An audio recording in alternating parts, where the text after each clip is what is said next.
Hey, folks, Zach Ostrom here, IU Insider, Indianapolis Star, Mike Niziolek, Leading Herald Times, Indiana 20, Iowa 15. Mike, there was a lot of relief post game. There was, I think it's fair to say, a lot of honesty post game, both good in terms of some of the good Indiana felt it did, a lot of honesty about the bad Indiana felt it, it sort of put on the field today. But I think more than anything else, this felt like this team, in a lot of ways, learning to win. It was interesting to me the number of times that we were kind of reminded, whether it was Curt Cignetti talking about how really JMU-IU he hasn't coached in a lot of close games.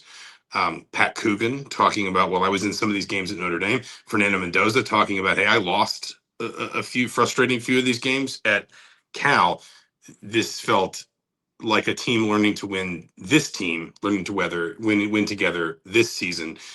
Last year when Indiana beats Michigan by the same score, it feels very it feels like a crowning moment, a validating moment. You've talked about that's Indiana's first 10-win season. It's 10-0. It's probably the win that ultimately seals their playoff inclusion.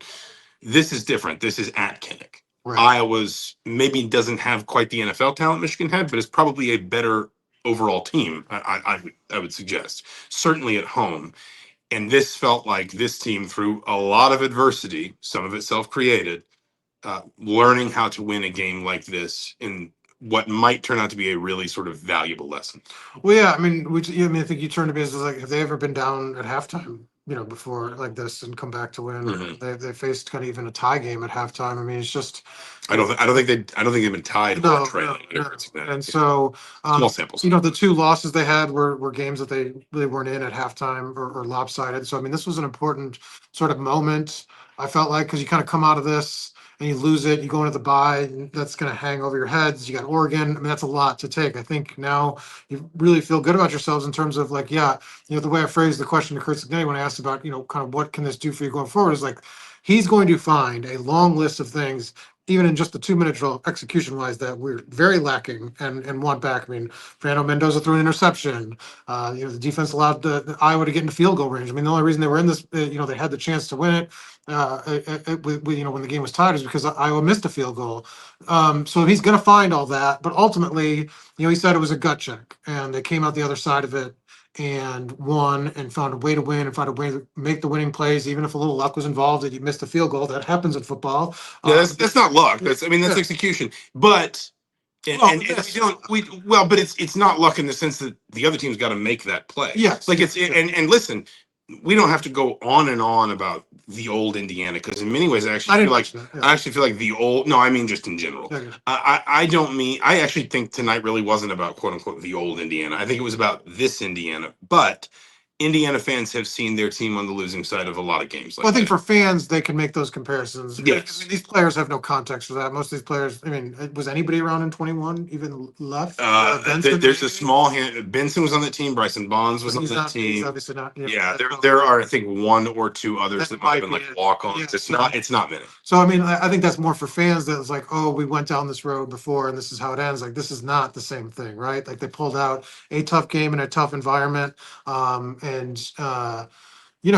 Have to be feeling, you mentioned kind of relief. I think Curt Cignetti did sound a little bit relieved to be 5-0 after all what they went through in that final 2 minutes.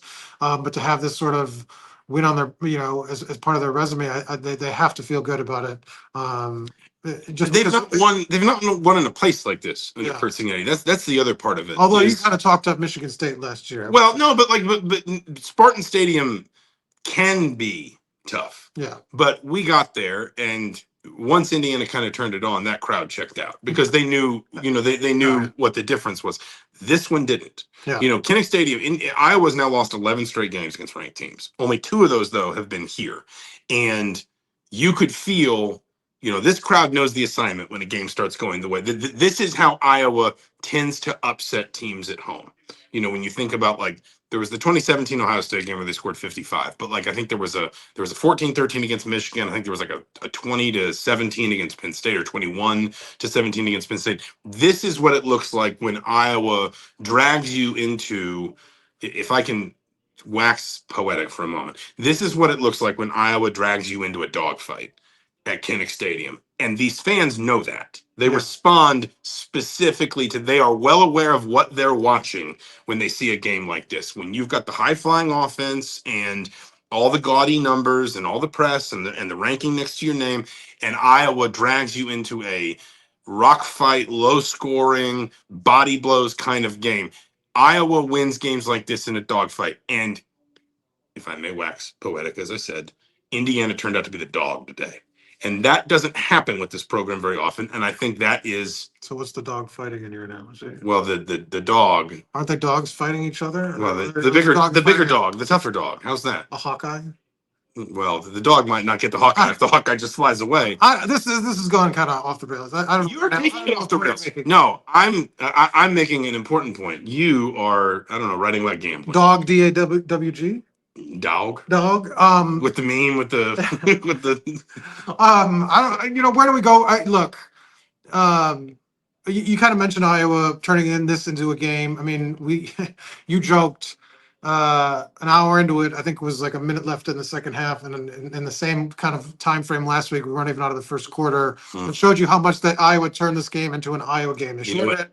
The problem with that is we got so many commercial breaks in the second half because they sell. We did, but it still ended very quickly. I mean, it still Yeah. ended much sooner than that game we got last week. But my point was is that Iowa turned this into an Iowa game, especially in the first half. Curt Cignetti talked about looking at the stat sheet at halftime and being stunned. Eastern Front football is an excellent way to describe Iowa. to being stunned by the fact that they only had attempted 8 passes in the first half. Like, where did all that time go? Where did they didn't have any possessions. And so they turned it into their game. I thought Indiana had opportunities that they didn't capitalize. That fourth down in the first half really loomed large. I felt like, because the game, the way it's set up, they get the interception 2 plays in, score 2 plays after that. This looked like you felt like, oh man, they're just going to keep continuing off that Illinois game. Like, this is going to go, but Iowa slowed them down, and then Indiana's offense just could never get in a rhythm. I mean, But Iowa turned it into their game. Kirk Ferentz' message at halftime is probably they didn't get anything we didn't give them because they only get that field goal at the end because of the roughing call too. Right, too long, First- and not on Roman Hemby, like him breaking 5 tackles on Yeah. that one play, which they had more broken tackles on that one play than they had in the entire first half. So it turned into their game, and Indiana said we can win that way too. I mean, because their defense, I thought, will get overshadowed because of the Mendoza to Sarratt touchdown that won it. Is this defense? Kept them in the game, really. I mean, some of the coverage it wasn't great, but I mean, like, shut down the run. Well, even then, they allowed 192 yards on 38 attempts. I mean, that's a very good. Like Iowa averaged 4.1 yards per play and 8 yards per completion. But you still felt like it was too much based on how. Well, because that's an Iowa game, and the thing is, this is an Iowa box score. Yeah, the 2 teams combined for 6 penalties. Iowa turned it over twice. Indiana turned it over once. It's worth saying that is as many turnovers as Iowa had coming into the game. Indiana popped, in fairness to IU, and I know the final rushing number is a little bit wonky because of that like 40-yard safety at the end. IU popped 6 rushes at 10+ yards in this game against a defense that had only allowed 4 all season. This was an Iowa game, and Indiana won it. And listen, we both, I feel like both of our pregame advances got really validated here because Coogan, from your perspective, Pat Coogan's the one that's leading that huddle on the sideline at the end of the third quarter when Mendoza gets hit going out of bounds and there's this huge scrum and the officials are sorting through whether there's any after sort of to deal with any consequences.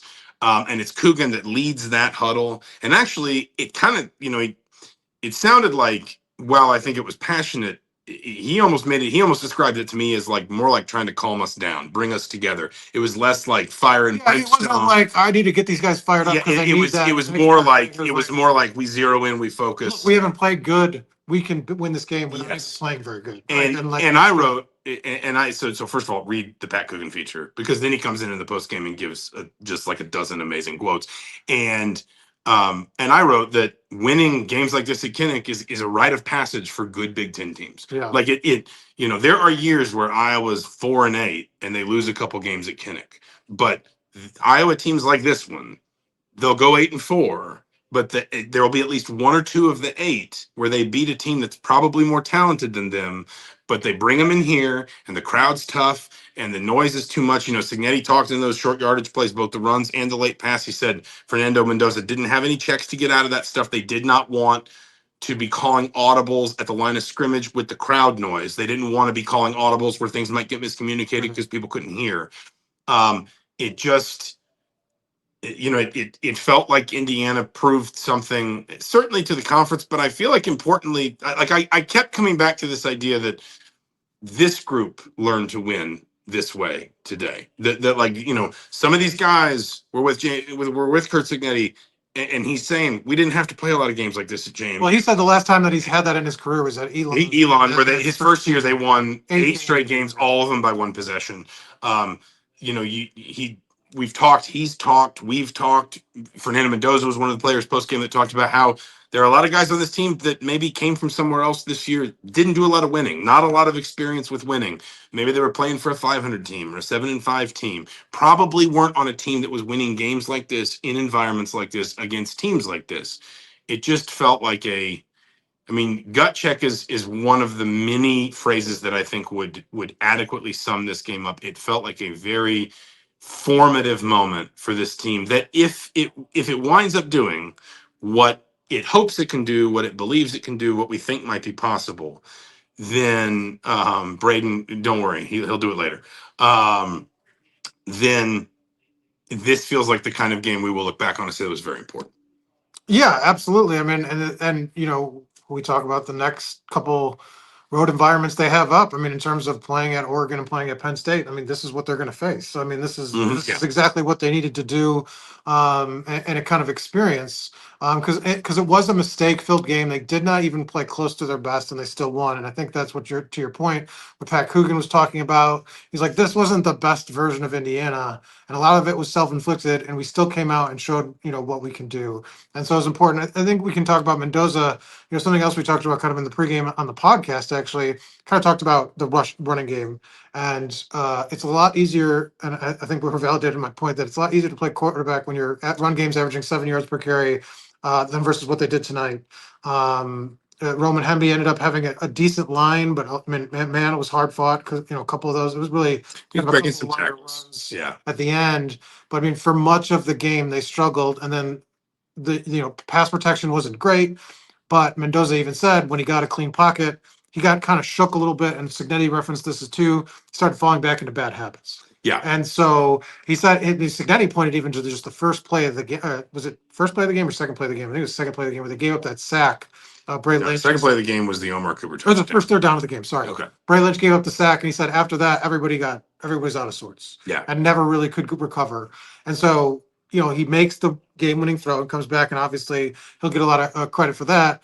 But in the middle of the game, I mean, through those 4 quarters, it was a rough outing, was not in sync with his receivers, underthrew a touchdown that should have been to Omar Cooper, that if he had let him, would have been a score.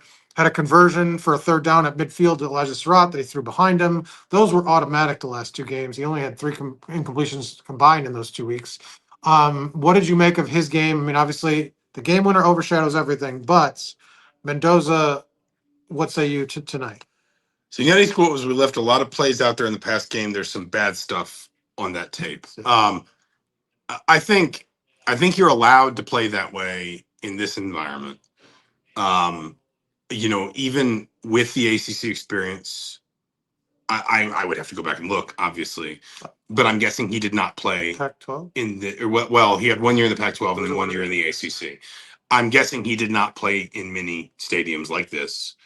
I'm certainly guessing played at Auburn, and then they played. That was probably it. Yeah, I think that because they played Miami at home. Yeah, Miami's at home. And I don't know what he did in that. I don't know what he did in that redshirt freshman year, like where they went in that redshirt freshman year. He played at Auburn, Oregon, I think. But, Oregon, okay. But maybe we'll see. So the point is, has not seen a lot of environments like this. Has not seen a lot of defenses like this.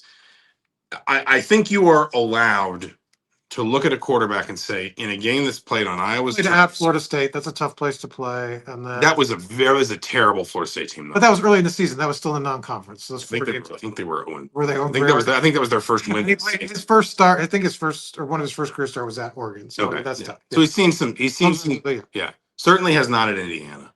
On the one hand, he was the first one to say that was nowhere near good enough.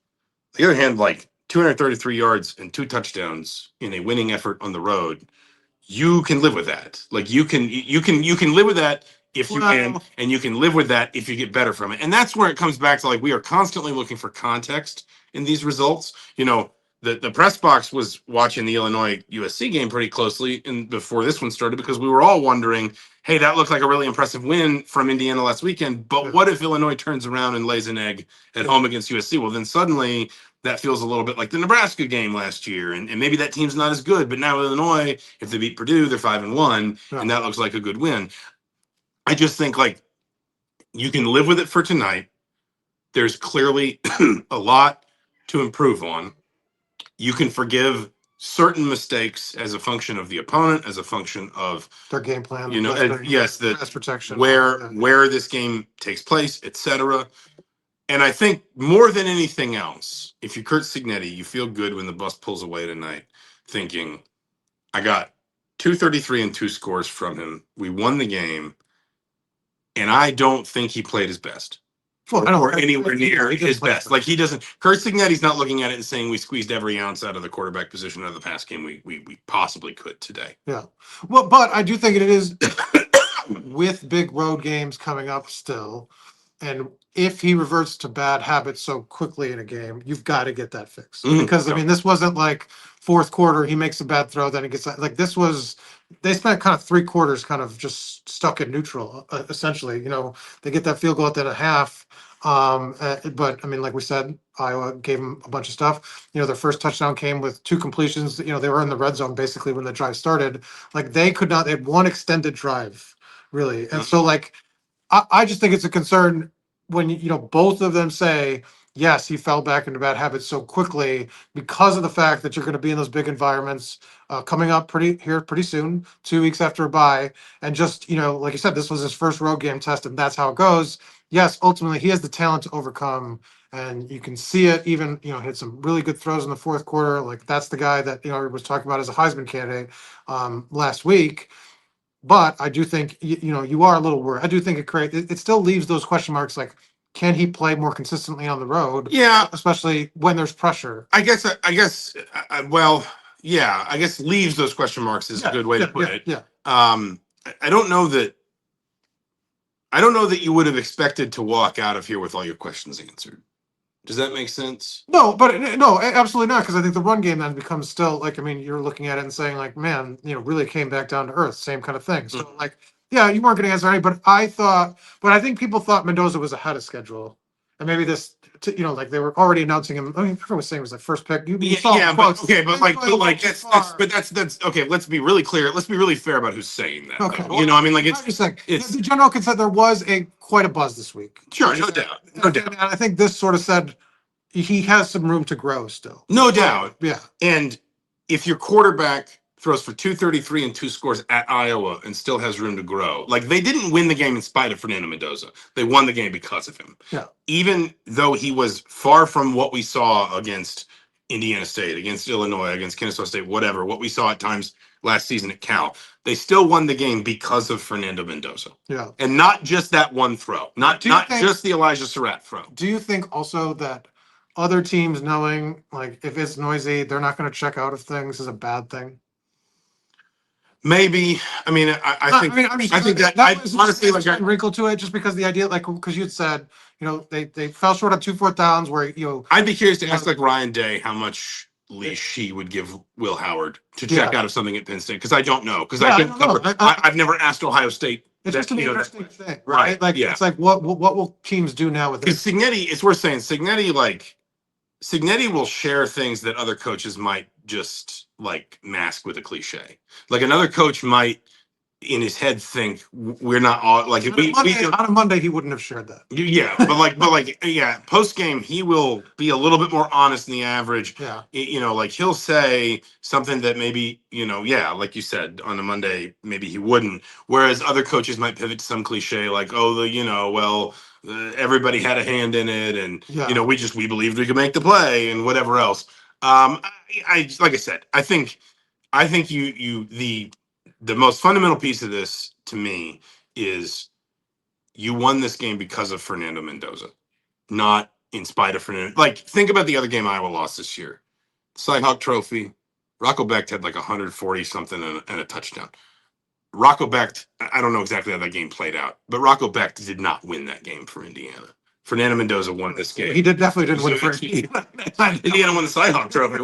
What a season! First time they got all the trophies. They had to forfeit all their rivalry. What can't Cignetti do? They had to forfeit all their rivalry trophies. He's winning other teams' rivalry games now. But my point is, Indiana won today because of Fernando Mendoza. They won because of other people too. Don't get me wrong. Sarratt had a big hand in that last play. Yes, he did break the tackle to him. But like it's Mendoza. Mendoza who has faced zero coverage, zero blitz coverage, which is where they leave nobody at the back, right. and they're blitzing one more player than you're leaving in protection. It's Fernando Mendoza who's faced that all day, who threw an interception against it at one point, who's been sacked against it, who's watched runs get stuffed against it on 2 4th downs, not 1 but 2, and he stands in, he takes the hit, and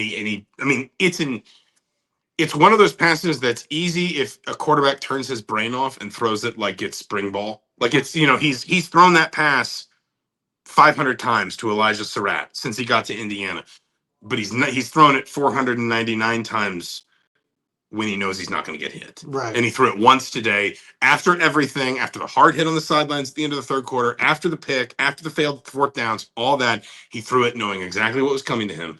And the whole, yes, Sarratt gets the yards after catch, but that broke a tackle too. Yeah, well, yes, or sorry, yards after contact is what I meant. But the player that makes that play is the quarterback, because he knows the pressure's coming and the ball has to go to an exact place. And give Sarratt credit for breaking the tackle, but the play is designed to create that outcome if the ball's delivered. Yeah, no, I get what you're saying. I'm just saying that he could have gotten tripped up and he didn't. And you talked about, I think, even earlier in that, I think it was that drive that he broke 4 tackles. It was that little sit route where he caught it. And he's just a guy that he's had a habit. I think, like I said, I think earlier this week, he's become just a true possession receiver. He's just a guy that's just moving the chains constantly. Not a lot of, this was a flashy play, but he hadn't had a lot of those this season. More just sort of like 8 yards, I'm getting it, and I'm moving it 5 yards more. But he did a lot of that today, and accounted for more than half of the production. 132 yards on 6 catches.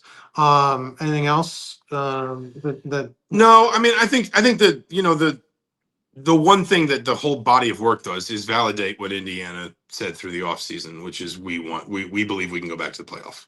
And they've obviously still got work to do. And what this does, if nothing else, is this allows them to go 5-2 down the stretch and still have, in all likelihood, a decent playoff. Yeah, you have to twist yourself in knots to try to make an argument that if they go 5-2 down the stretch and lose reasonably close games to not get to pants like they did to Illinois.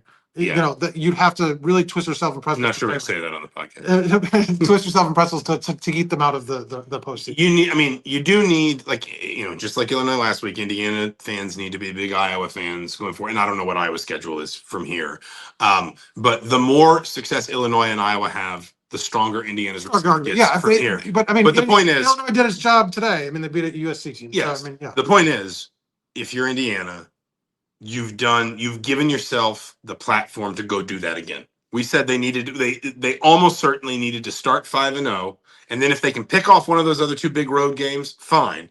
They obviously need to win out at home. They need to win at Maryland and so forth. But it also takes the pressure off those games, right? Because if they had came out of this they would have had so much on their shoulders going into Oregon, and then the Penn State game would have amped up even further because they know people are going to count this against us and say we don't belong. Mm-hmm. And so it validates a lot of what they believe about themselves, and it just gives them that platform. We talk so much about the schedule and how it shapes up and how it's like these first 5 games are almost like a season unto themselves, and then you get the first bye, and then you get Oregon, and then you have a couple home games and a little bit of runway that builds you up to your Maryland and your Penn State. You gotta handle that turn well, and then you get what another. I think it is the bye. The bye is before Wisconsin, right? I don't remember. Yeah, but either way, we said this first part of the season, Indiana needed to be 5-0. If it wanted to have a reasonable, now an unreasonable path could be winning at Autzen or winning at Beaver, but it needed to have a reasonable path to five and or to the playoff. It needed to go 5-0 in the stretch, and they've done it.